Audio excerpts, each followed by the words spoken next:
Senator Jordan, let me begin with you and what we heard from Fani Willis today. Did any of that surprise you? And what do you think the effectiveness will be of her subpoena process?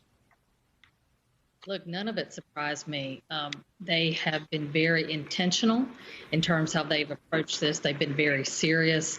And even just today, there was an order out of the Fulton County Superior Court where there were certain state senators who tried to quash Ms. Willis's subpoenas so they wouldn't have to appear before her grand jury. And the court didn't agree with that.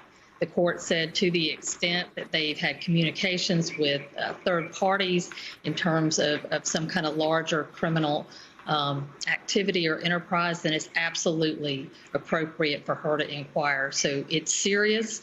And if I were anybody who received a subpoena, I would be concerned. David Goldman, there were 3 United States senators who got grand jury subpoenas in, I think it was 1929. Kay Bailey Hutchinson of Texas was the last one in 1993. She at first said she was going to resist the subpoena, but she testified to the grand jury. She didn't end up resisting that subpoena. What do you expect to happen with Lindsey Graham and his subpoena to testify to that grand jury?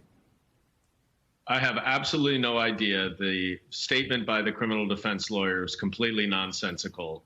Of course, any grand jury testimony would never be turned over to the January 6th committee. Otherwise, that's itself a crime. But I think what Lindsey Graham will do is try to rely on the speech and debate clause to say that it was part and parcel of his regular duties as a senator to avoid testifying. I don't really understand why he wouldn't testify if, as his lawyers say, he is only a witness and he's not a subject or a target. That just means that he has relevant information, but that they don't believe that he was engaged in any criminal conduct.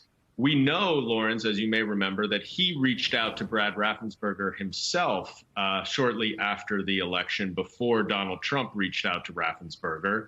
And we don't know what other conversations Lindsey Graham may have had with any other officials in Georgia. And let's remember, Lindsey Graham is a senator from South Carolina. He's not a senator from Georgia. So it's unclear why he would be reaching out to the Georgia Secretary of State, if anything other than just simply working with Donald Trump to try to overturn the results in the Georgia election. You know, when he tries to argue and his lawyers try to argue, oh, this is just the regular course of business for Senator Graham, a first question would be, have you ever done it before in your life? When you were a member of the House of Representatives, did you ever make that phone call or a phone call like it when you were a senator? Have you ever made a phone call like it before? And Senator Jordan, what the grand jury already presumably has is testimony from the Secretary of State and the Secretary of State's staff about what Lindsey Graham said to them. So that grand jury and Fani Willis has half of this testimony about these calls already. Yeah, and with respect to if he's going to try to invoke the speech and debate clause from the U.S. Constitution, you know, it's questionable whether or not that would even apply at a state level grand jury investigation.